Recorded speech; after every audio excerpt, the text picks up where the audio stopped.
So welcome to the program, everyone. Be sure to be asking questions for our relatives out there. We are definitely still being challenged by this, and we need to find the very best way out of it for ourselves and our families. So welcome to the program from me. Get ready with those questions and turning this over to Dr. Ignace from the Ignace Indian Health Center here in Milwaukee. Dr. Ignace? Thanks, Mark, and thanks, Jeremiah, with the introduction. Yeah, a lot of stuff is going on right now, and I was pretty much glued to the TV for the last hour. And so, what I'm going to try to bring in some high points to the news that has come out today, looking at how we can get more of the facts of and maybe address some of the hesitancy that people are currently having and just getting into the numbers overall. So let's start with what happened this week.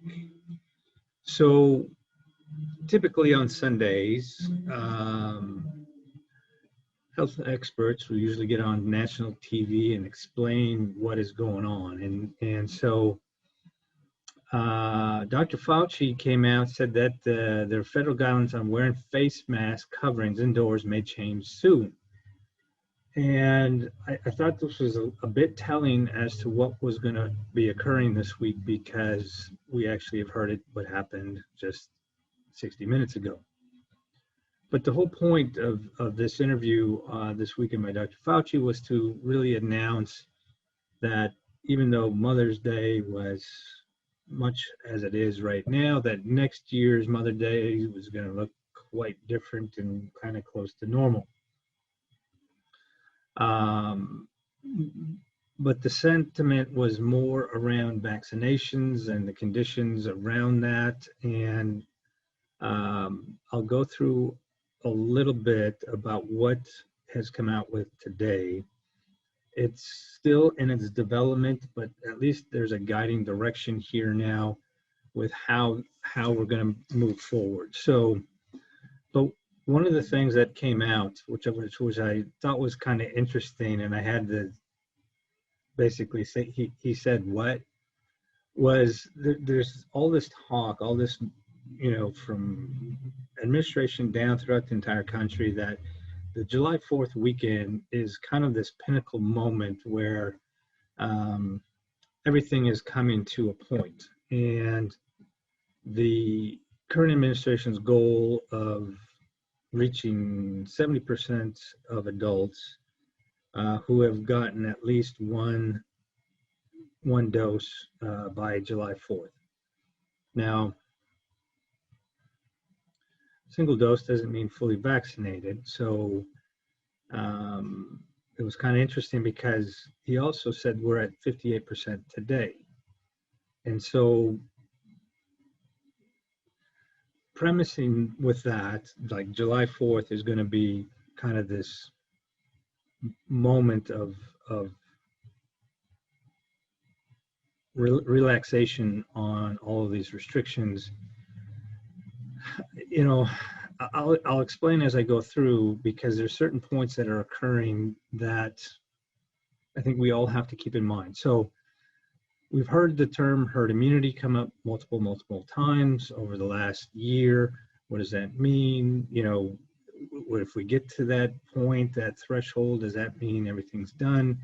And the answer is that pretty much you could make the case that if communities reach 70% of that threshold, that any type of infection, this particular infection, would become more and more difficult to spread in a community, because either most people will have already had it, or people have been vaccinated to render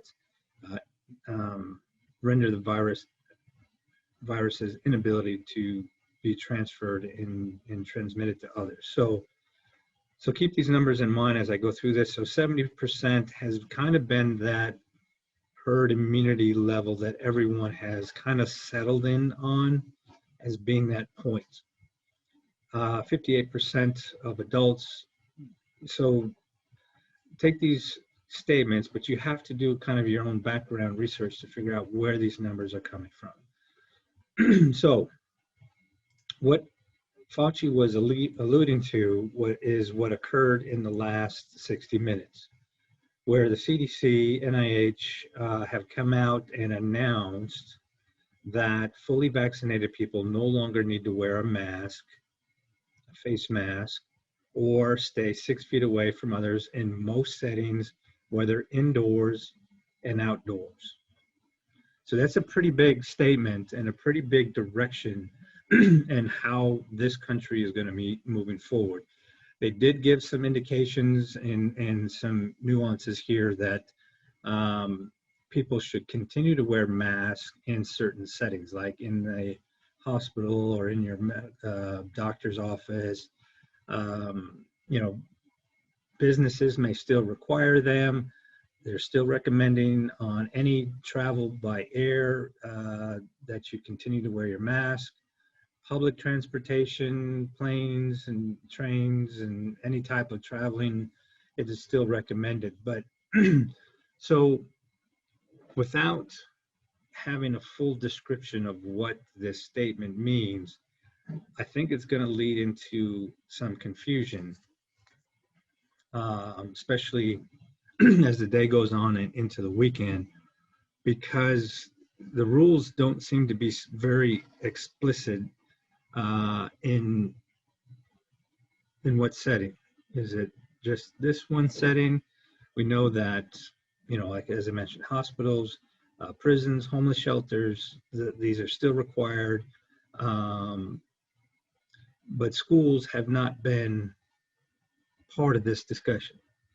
So again, just some kind of conflicting messages, not absolute, that is just going to lend itself to more confusion. And so as I'm listening to the CDC director speak today, what was kind of interesting was a reference to an article that was published just last week. So May 5th, a journal article published in the New England Journal of Medicine, JAMA, titled Being Effectiveness of COVID-19 Vaccines Against Variants.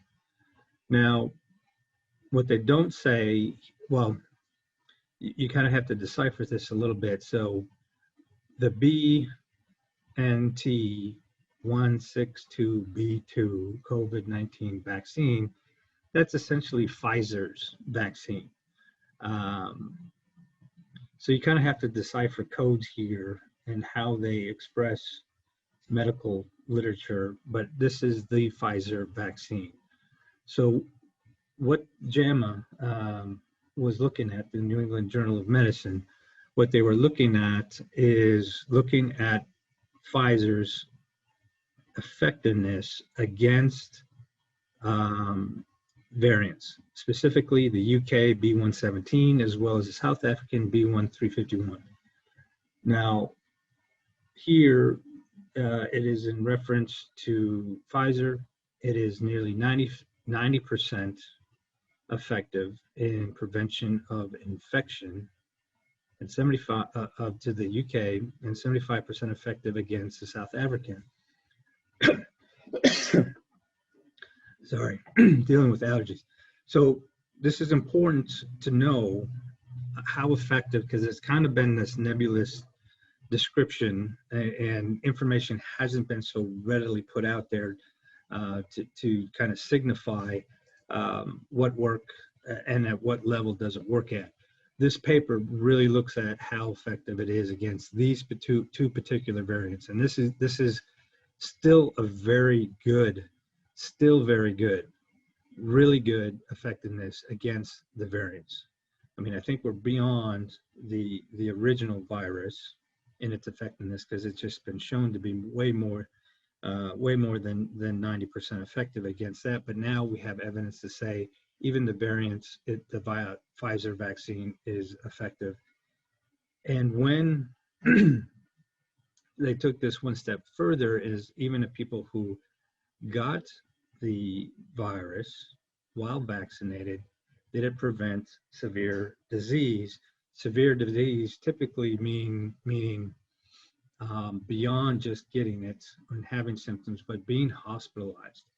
And that's probably the biggest thing, is being hospitalized or having a fatal outcome. So getting the vaccine, if you get COVID with B117 or the B1351, that it was 100% in its effectiveness, which is really remarkable, 100%. Now, there isn't a line here by any virus being the original and other variants. So, but again, its effectiveness, vaccinated by Pfizer, 97.4. I mean, you remember back in school, 97 still an A. So whether 97 or 100, that's still absolutely remarkable in how effective this vaccine, the Pfizer vaccine, is to the variants. Now, I think you can extrapolate that from Pfizer to Moderna, since they share essentially the same technology base, the same technology platform. And so whatever comes out talking about Pfizer, you can almost say it's the same as with Moderna. So just because this paper talks about Pfizer, you can imply that Moderna follows suit as well. Now, I think this is important because people want to know facts. They want to know the information and how effective these vaccines are, not just to the original virus, but to the variants, because now variants are becoming more and more common. You know, people may say, well, it's not very good against the variants. Why should I bother? Well, this paper shows very clearly that it absolutely is important, and the information is there to show that it is effective against the variants as well. So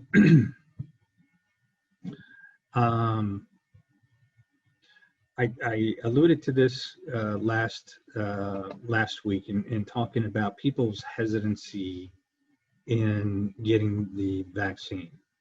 Obviously, people have fears, they're hesitant, they need more information, they're worried about the side effects.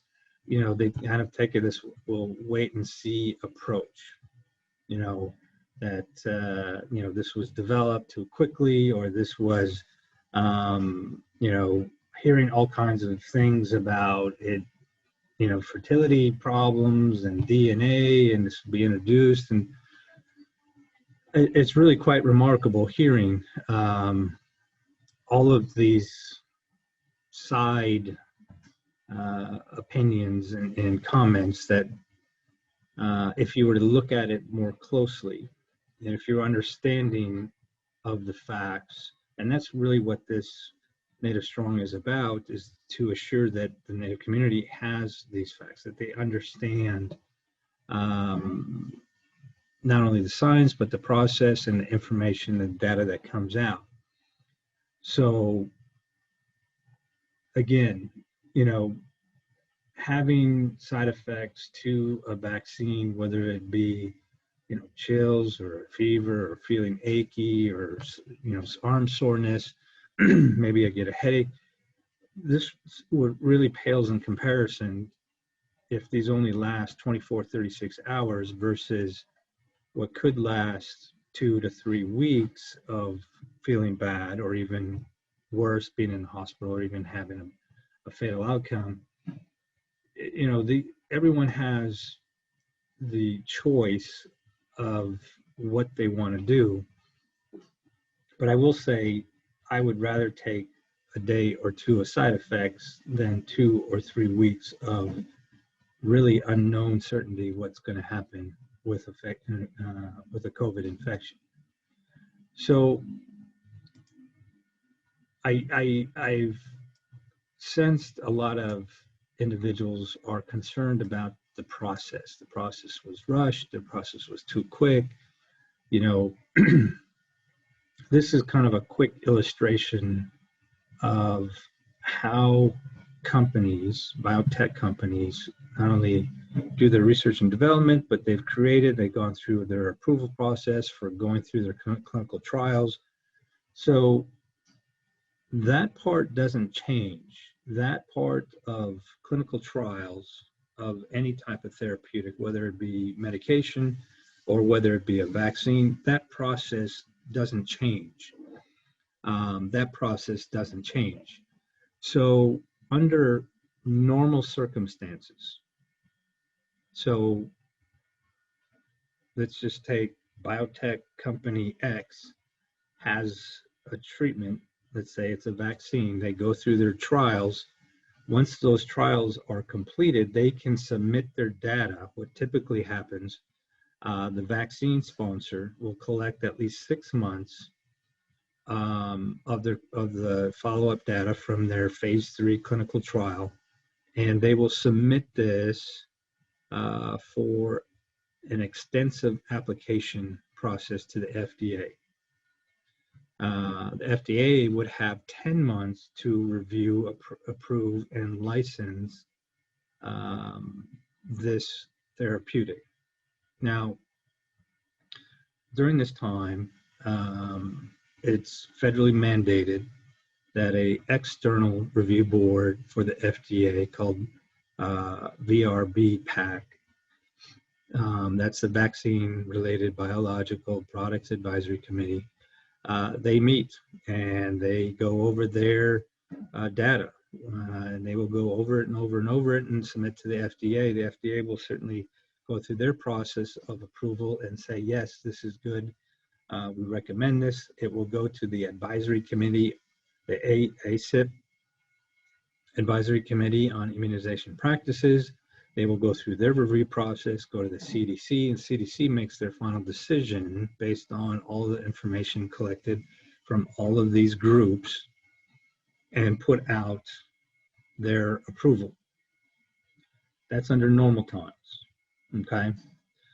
Now, in abnormal times, such as this, in a case of a global emergency or pandemic, the sponsor, the biotech company, only needs 2 months, only 2 months of follow-up clinical trial data to apply. Everything else essentially stays the same. Okay.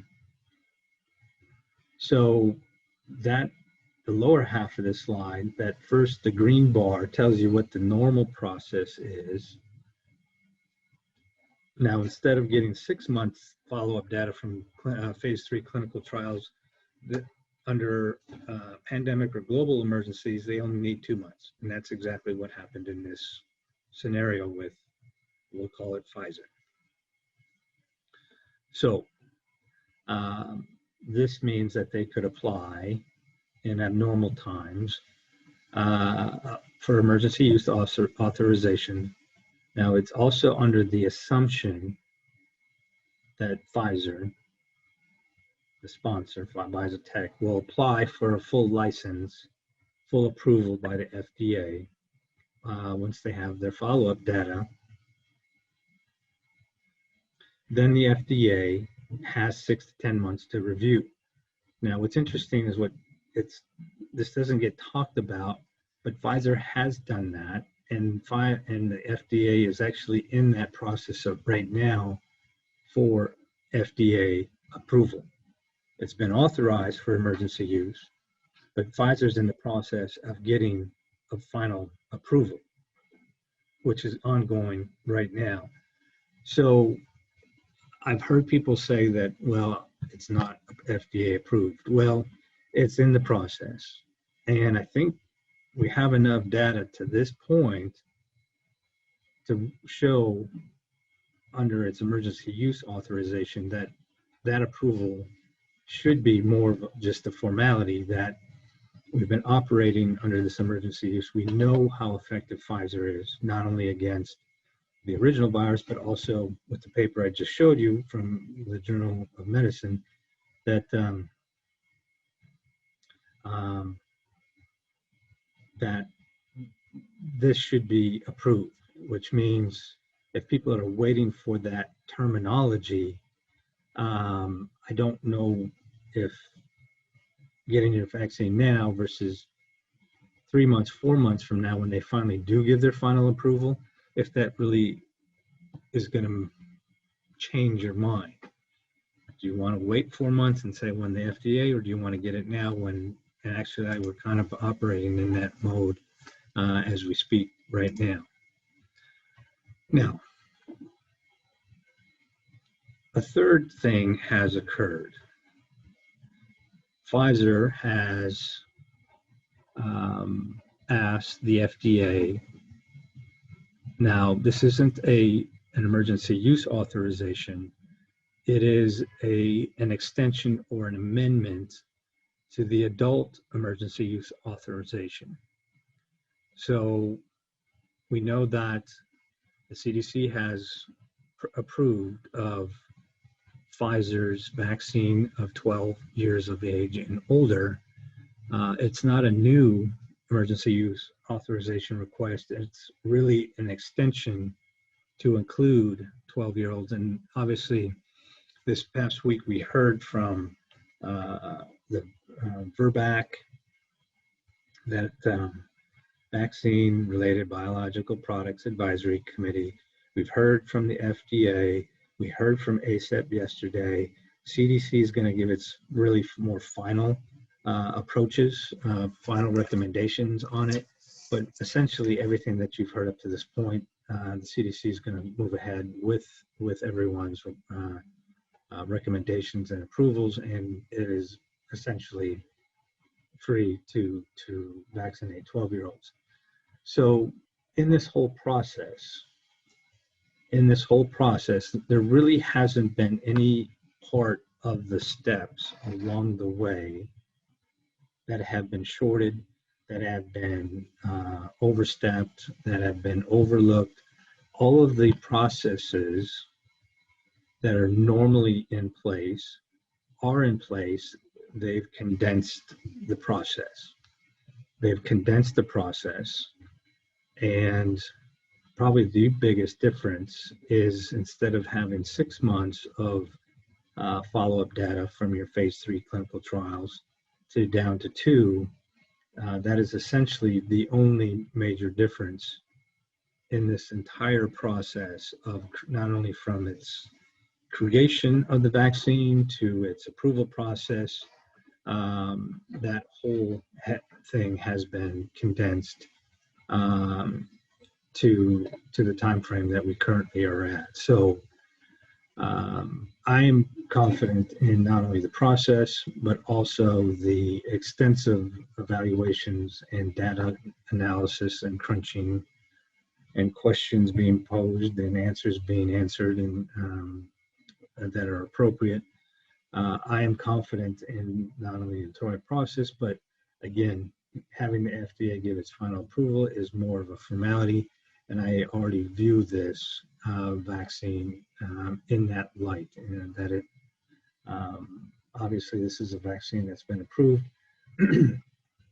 with the intention not only that it's safe, but also effective, and now we're seeing it's quite effective against other variants. So here is the kind of latest update on this table, looking at Pfizer. I just discussed several things regarding Pfizer. So Johnson & Johnson has moved forward. They lifted the pause. It's being distributed. It's being given out as a single dose vaccine to 18 and older. Moderna's 18 and older, and now with Pfizer, it's 12 and older. So those are kind of the major highlights. And just so everyone knows, Pfizer and Moderna are looking at reducing that age eligibility down to 6 months and older. And information is going to be coming out on that, hopefully in the month of June, and then maybe in July or even before the school year, we're going to be off to the races again, looking at how we can vaccinate infants, toddlers, and even younger adolescents. And so that's where we are right now. Now, I know there's a lot of talk, continued talk around the Johnson & Johnson. Now, the CDC has come out this week describing in real painstakingly data crunching presentations, um, how many cases of this clotting disorder have come up since its administrative authority approval. We know that 8.7 million doses of Johnson & Johnson have been administered. 28 people here in the United States have developed this clotting disorder. 3 have passed. And so, you know, during its delivery and administration between March and May 7th, more than 2.2 million people were diagnosed with COVID, with over 43,000 people who have died. This is based on the Johns Hopkins University resource map. So looking at time frames between Johnson & Johnson's administration, the number of COVID infections during this time frame of administration, and looking at the number of cases, clotting cases that have occurred in this time frame, we start to get a better sense of risk. And here I mentioned, what are the chances that a person vaccinated with Johnson & Johnson will develop this thrombosis with thrombocytopenia syndrome?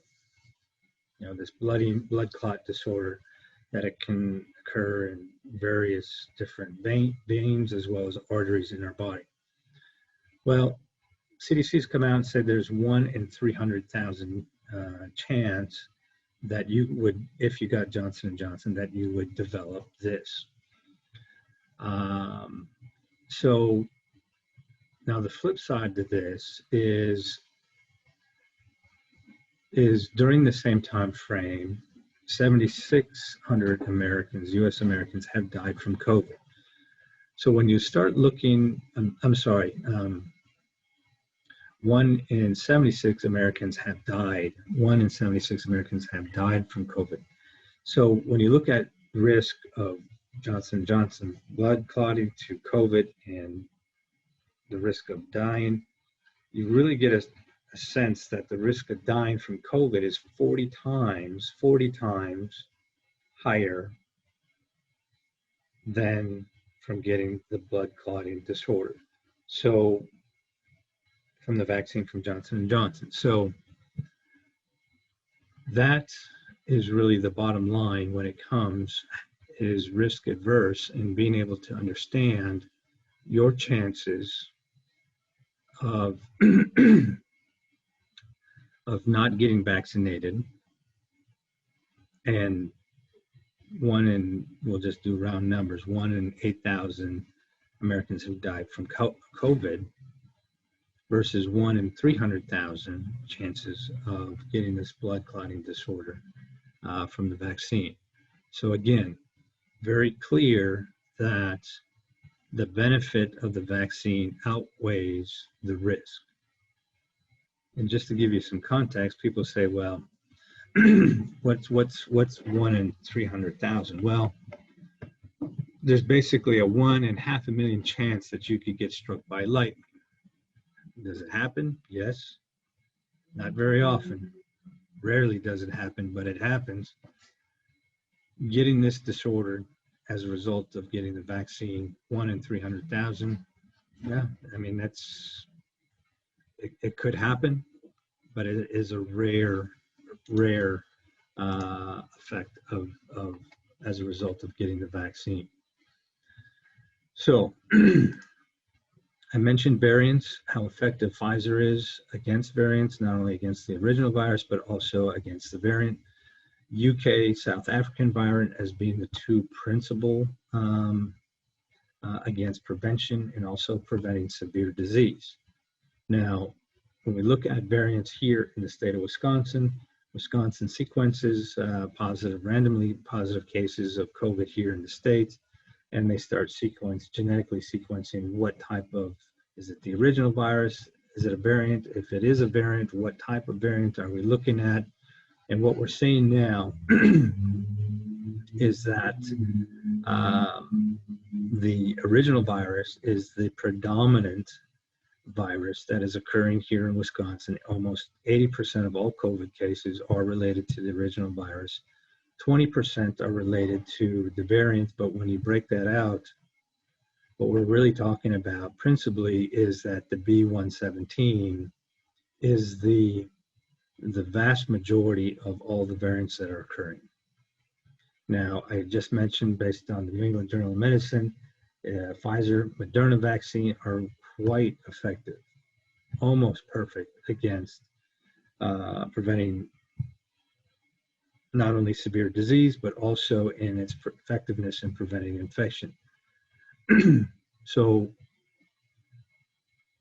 original virus, UK B117 virus, Pfizer, Moderna are effective against, based on this paper, May 5th, against the variants. So again, facts and information certainly would help support you in getting the vaccine. Now, just to give you a sense of what's going on in comparison to what's occurring here in the United States, we've all heard about India. India has had some pretty catastrophic numbers here that affects not only its population, but all its intensity on their hospital systems, their infrastructure, ability to test and support people who have the virus.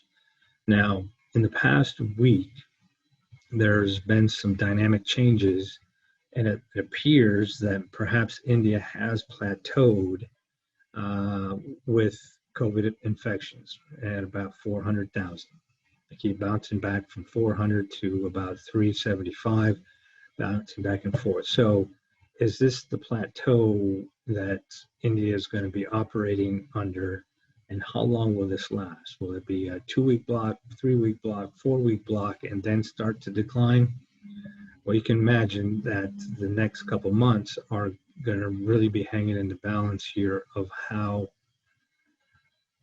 effective and how quickly this can be turned around. If it continues to kind of linger about in the 400,000s for days and days and days and weeks or even a month, you can understand what that impact is going to be directly to not only its population, but also its health systems and even its poor outcomes and fatalities. They're already reaching record numbers. And according to the WHO, in the southeast region of the country, as in India, India accounts for 95% of all COVID cases and 93% of all deaths in that region. Now, when you look at it, what does that compare to it globally? Well, 50% of all global cases and 30% of all global deaths are attributed to what is occurring in India right now. And that's a huge that's a huge percentage of what's going on in the entire world altogether. As a comparison, you see what's occurring here in the United States. Numbers are declining, and now we're seeing like 33,000, and starting to see that perhaps that this number is trending downwards on a regular basis now. Similar countries with similar activities as Brazil and France, they are also kind of following this trend of downward trajectory. Israel is Brazil and France. Israel, interesting, in the past week, Israel has actually reported zero infections, like 3 out of the last 7 days. I think one reported day of 50 cases in one day. And that's really remarkable given that they've reached that herd immunity threshold of either people who have gotten COVID or have been vaccinated. That is a remarkable feat. Same with UK.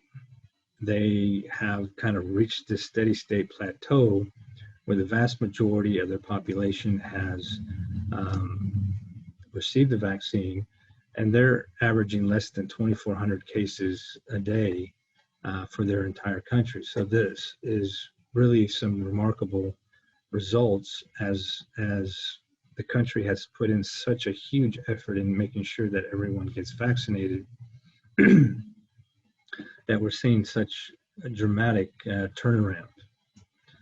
So pulling this back to here in Wisconsin, looking at where we are at 44.6% of the state has now been at least administered one shot of the vaccine, almost 2.6 million. We see the age distribution.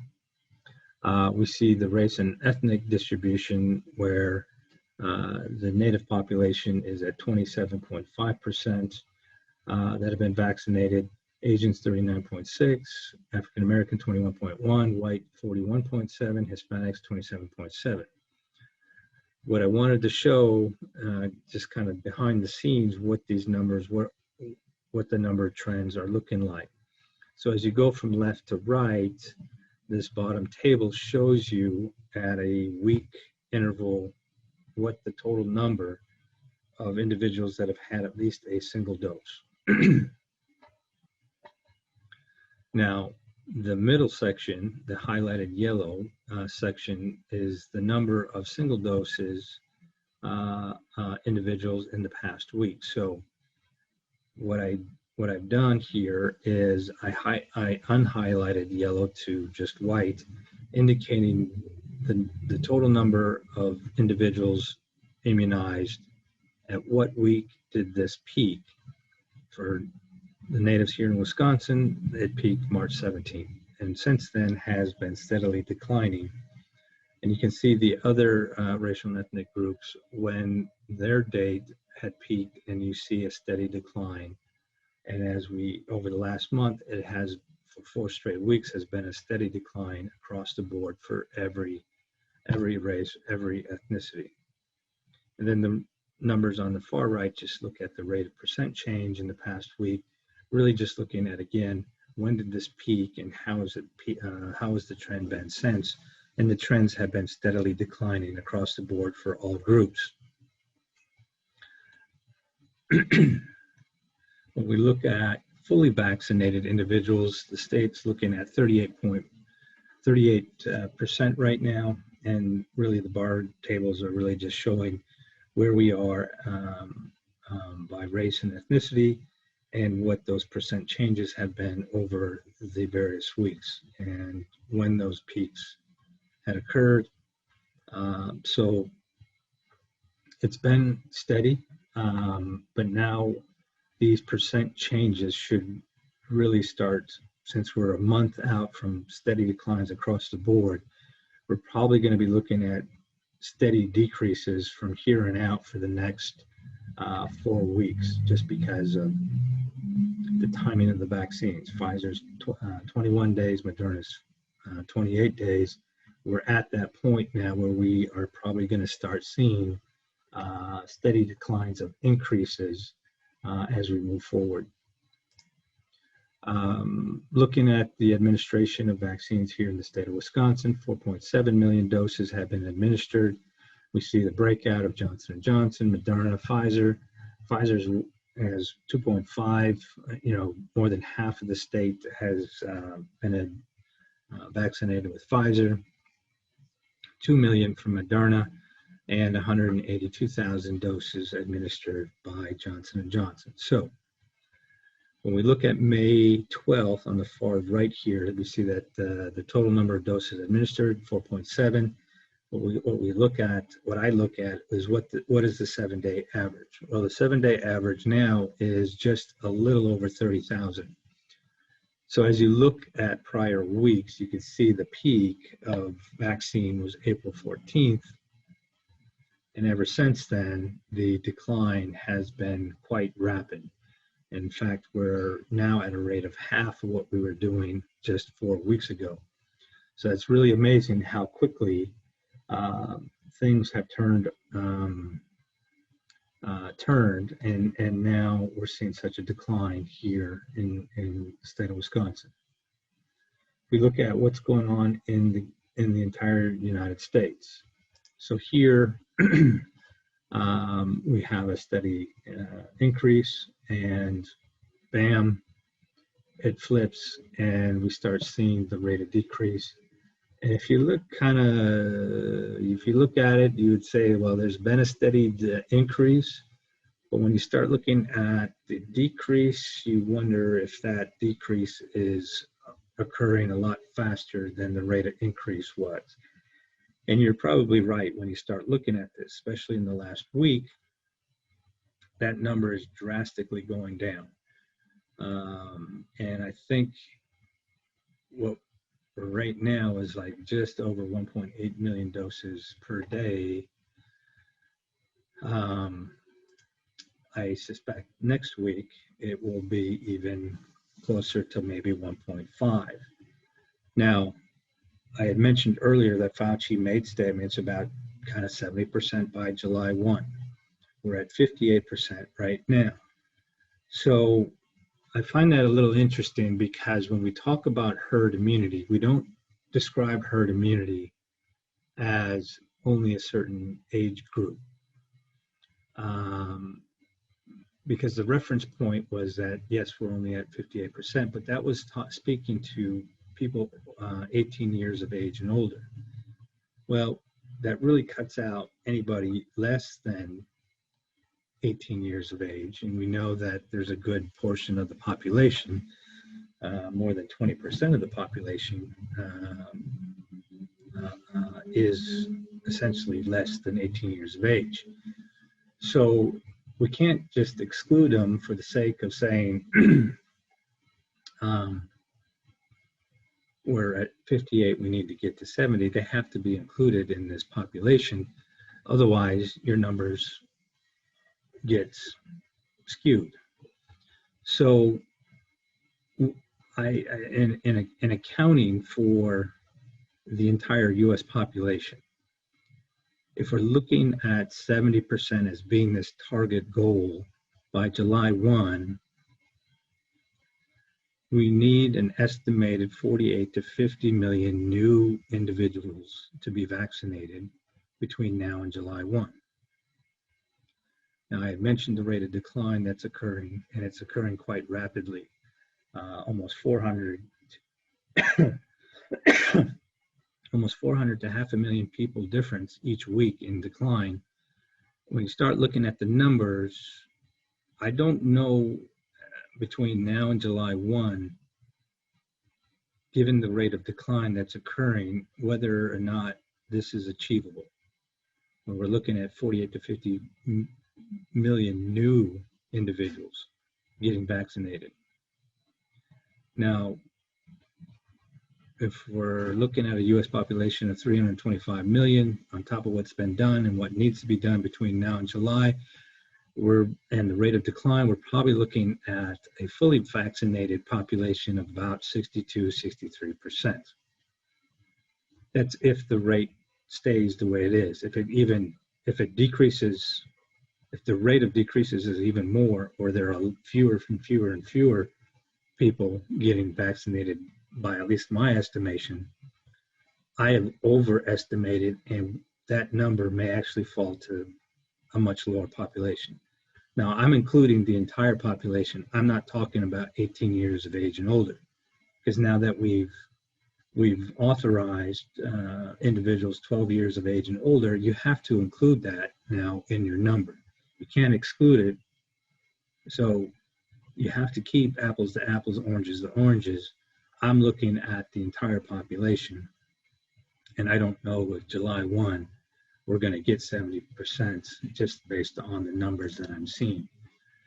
So it is what it is. I mean, changes are occurring so fast. I don't think it's attributed to just Johnson & Johnson. I think the people who wanted the vaccine got the vaccine. It reached a steady state, a threshold, and now it is now trying to find creative ways to get more people engaged in the idea of getting vaccinated. So whether that happens, obviously, hopefully the information that I provide will certainly assure people of the information and remind them that it is important. It is important to get vaccinated, and that Certainly as the CDC outlines different guidelines for people who've been vaccinated to now not having to wear the mask, well, you know, there are benefits to this, the vaccine, not just to your safety, but the safety of your family. So as we look as to what is going on in the native country, we see from left to right, IHS, the areas involved, the total number of tests being done, aggregated to date, as well as the total number of positive cases aggregated to date. When we look at the change over the last week of May 12th, we start seeing that the number of new positive cases in the past week, at the very bottom, we see the total number of new cases in the past week at being 864. So the week prior, there was 838, a slight increase in number, but statistically looking at it, it is a flat change. It's not a significant change. So we've had 3 straight weeks that were steadily declining, really as a result of the introduction of the vaccines and dissemination throughout the entire country and all reservations and IHS facilities, as well as urban settings. People have been getting vaccine, and so now we've seen that drop. That drop plateaued into the 1,000 cases a week, went down, and now we're kind of at a new steady state. And hopefully this is something that drops down again rather than just staying here. So hopefully we'll see this trend change for the positive going down, but time will certainly let us know that. If we look at in the Bemidji area, the tribes of Michigan, Minnesota, Wisconsin, the total number of confirmed cases, in parentheses, the total number of new cases in the past week, we see that all natives in each of the respective states, that number in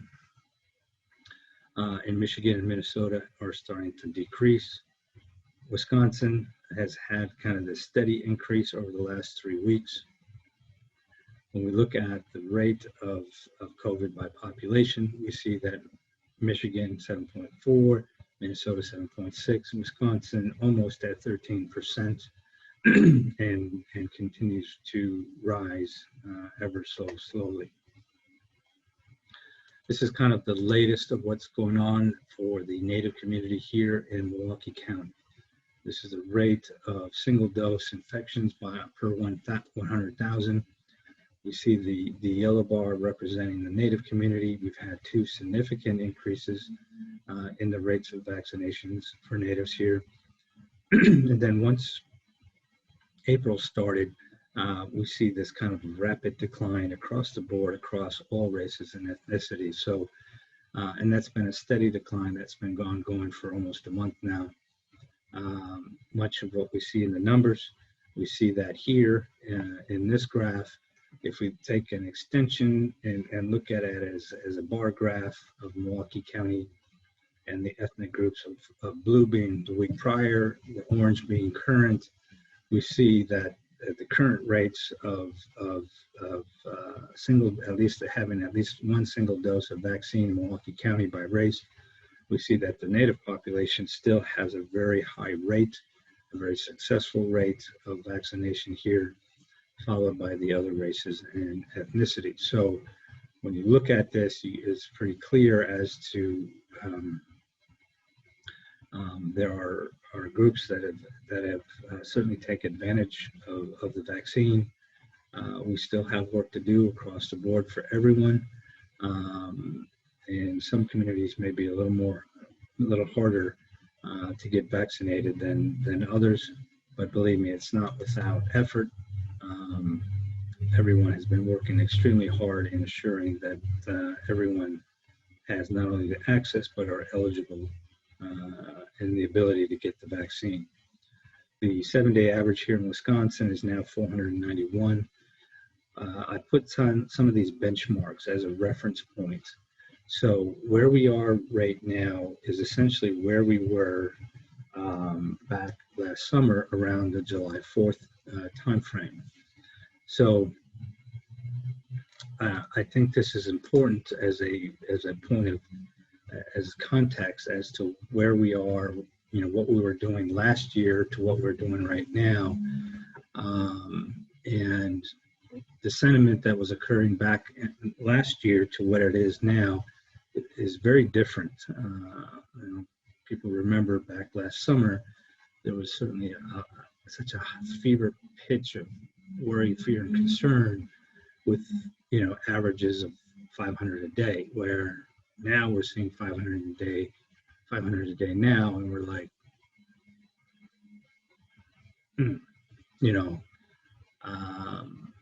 now it doesn't seem such a big deal now, but a year ago, 500 a day was a huge deal. So, but we know more now. So I know that the CDC's recommended 12 years of age and older for vaccines for 12 and older. Now, I wanted to bring to light, this effort to assure we have vaccines for our teenagers, okay, our teenage 10 to 19 here in Wisconsin.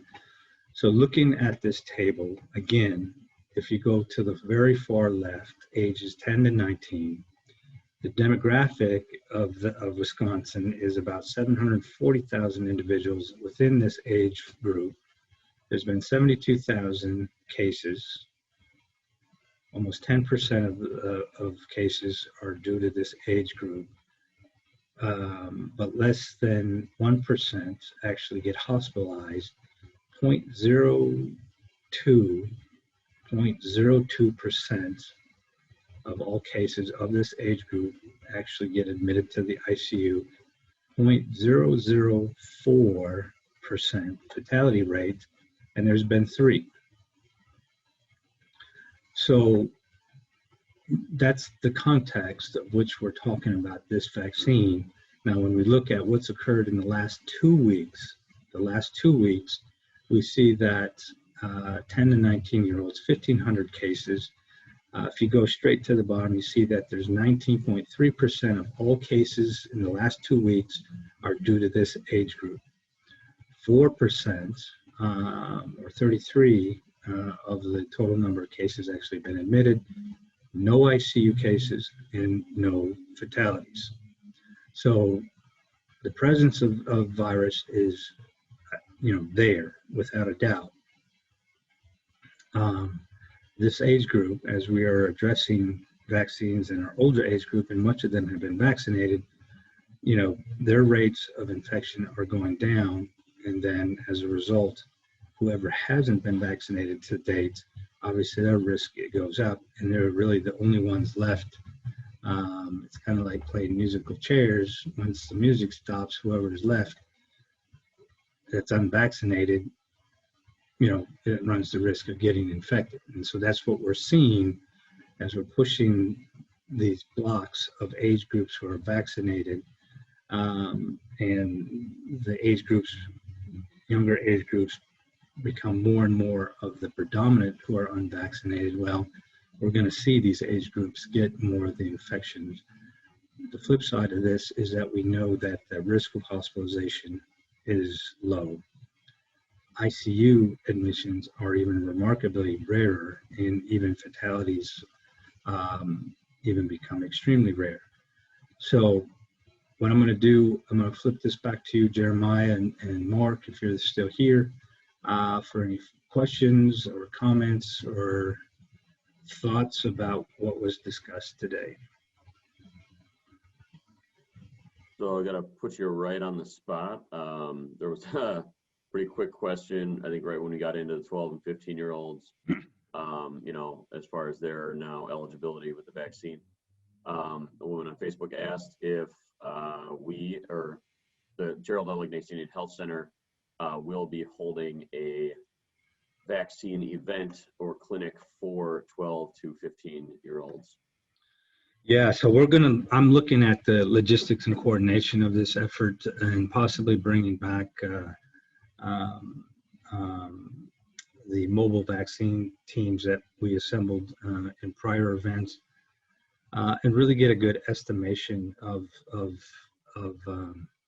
the demand. I think we will be able to hold something or host something, and I think we will be able to to provide this very successful. Please stay tuned. I'm really trying to get the logistics and the coordination of this. Just so everyone knows, Pfizer vaccine is quite readily available. However, our distribution doesn't give us just like 100 doses or 200 doses.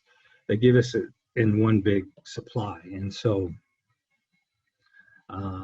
if I was to host this, I would have to assure that we have a very high yield in response. And so I want to make sure that we're doing this in the best of effort to make sure that that we address it. So, but please stay tuned. I'll be making an announcement probably as early as next Thursday as to what our endeavors will be for vaccinating 12 and older. And so with the new CDC guidelines out about, and I think to be clear, they said vaccinated individuals are should be or can kind of just go around their daily business mask free. Do you think, or do you foresee this as a kind of a free pass almost to maybe people who haven't got the vaccine to say, well, screw it, I'm just gonna go around now with no mask on, and who cares, big deal.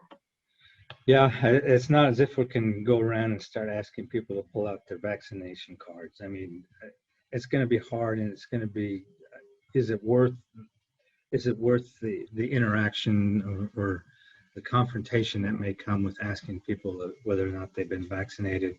And I think that's where I think the message as to from a public health standpoint, how do we move forward?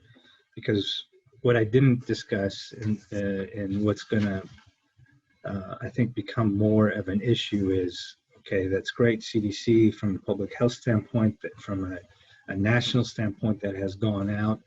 So what happens to states, local municipalities, local public health departments, state public health departments? I mean, not every state, not every locale has that same mandate on masks. So let's say here in Milwaukee, my understanding is, even though the CDC is saying people who are vaccinated don't have to wear their mask indoors or outdoors in certain circumstances, City of Milwaukee may come back and say, well, we're still mandating masks. And so now we got a dilemma in messaging that isn't quite clear. And there will be very, very big, broad gray lines here as to where, not where, and it's just, I see there to be confusion. I see there will be quite disagreements in mask wearing, again, perhaps even stronger than it was before, as into what setting and what circumstances. Does standing at a bus stop waiting for your bus constitute public traveling, or is it just when you're in the bus? Again, believe me, it's going to get weird again. I think even just to add something onto that, you have, like you said, you have the state, the city, the country, and then I think you have your own private businesses that can still kind of institute whatever their restrictions or guidelines are as well. Yeah, and this could be private business, could be public, domains. Is this only state sites, government sites? I'm going to continue to mandate, but private businesses are, I guarantee you all the bars are going to be full with nobody wearing masks if they're not already doing it already. I'm just saying, there's just going to be this huge, broad interpretation. Well, if I could add, sorry. Yeah, go ahead. If I could add one more thing regarding the vaccination of the 12 and older. So again, not, even though the government doesn't have any specific requirements or guidance on the medical consent for 12 and older. I mean, there's no federally mandated, piece of paper that says, hey, everyone's got to sign this. It all is dependent on state and local municipality laws and regulations around consent. When we're talking about individuals less than the age of 18 as considered minors who need consent, especially we know this as going to your provider with underage kids that are minor, that they can't get anything without the consent of the parent. And this may be the case where kids may have to show up with their parents to give written consent. It won't be verbal, it has to be written, because every state is different. Every state is going to be following different rules and guidelines on how to enforce this and how it's going to be done. It's just going to add another layer of complexity to vaccinating 12 and to minors, really. And so last question I'll leave you with is, I think there was I don't want to name names, but also just say talking head that said today that, it's about time that, we're going to start opening up and, mask restrictions are going to drop off a little bit. And, maybe this will entice people that haven't gotten vaccinated yet to get vaccinated, seeing that, oh, well, if I'm vaccinated now, I can just drop my mask and maybe, go out to the bars, go out to the restaurants, do the normal things that I haven't been able to do.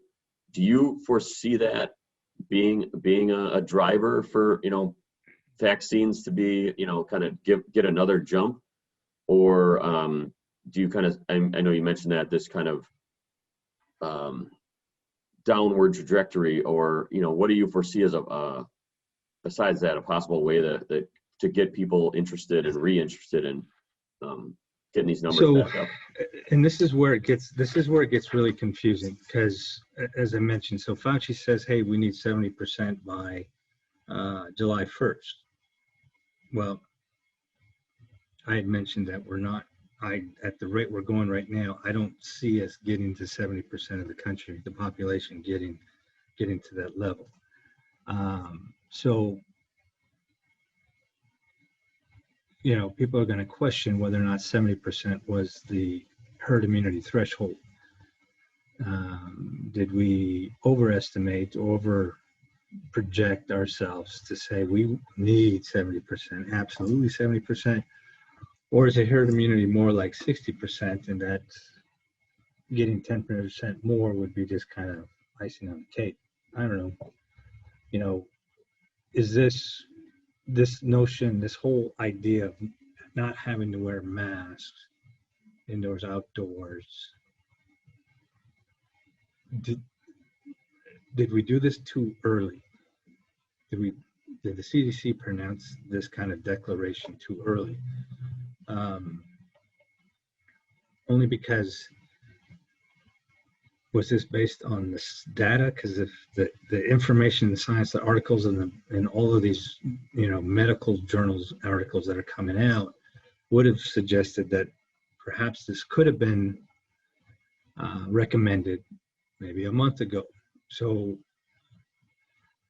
I think we have a messaging problem as to moving forward, because now I just think right now, what I'm hearing, what I'm seeing, what I'm reading, there's conflictions of information, and this declaration of when the pandemic is going to be over, who's going to declare that, and how is it going to be determined, is going to come in question as well. And so, that we've all kind of been feeling July 1st, is that when this is going to be over? The answer is probably not. It won't be July 1. But I think when we talk about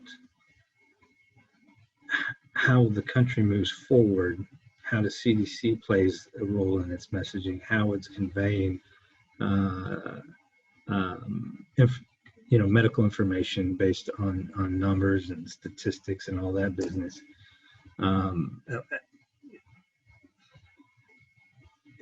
these finer points are going to get very confusing, and people are going to get upset again, because these finer points, people are going to have their own interpretation, and it's going to be conflicting when two even federal agencies make two different statements on the same thing. Who are you to go with? And so it's just going to be, this is the hard part about public health and relying on information, and not so much on sentiment, but based on medical information that drives people's decisions. That's how this needs to go forward. I don't know, I'm talking in circles, but. All right, well, thank you again, Dr. Nace, for another week here. Anna, can you please call security at 5015, Anna? I'll leave you, of course, with the last word, but one, kind of fun question, I guess, to end this off with. June 25th, Miller Park, or sorry, American Family Field is opening to a full crowd, full stadium. Will you be going come June 25th? I hope to be able to go before that date, but yeah, I'm planning to go as soon as I get some free time. I want to go. I want to be there. I need to root my Brewers on. Thank you, Dr. Nace. And yeah, like every week, we'll leave you with the last word. And thank you again for being here. Yeah, so a lot of information has come out.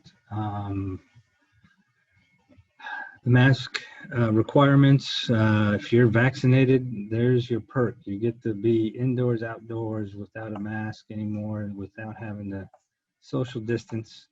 And there will be areas that obviously may be of higher risk than others, but the benefit of not having to wear a mask as a result of being vaccinated should be, I think, motivation to get people to get out and get one. So until next time, everyone stay strong and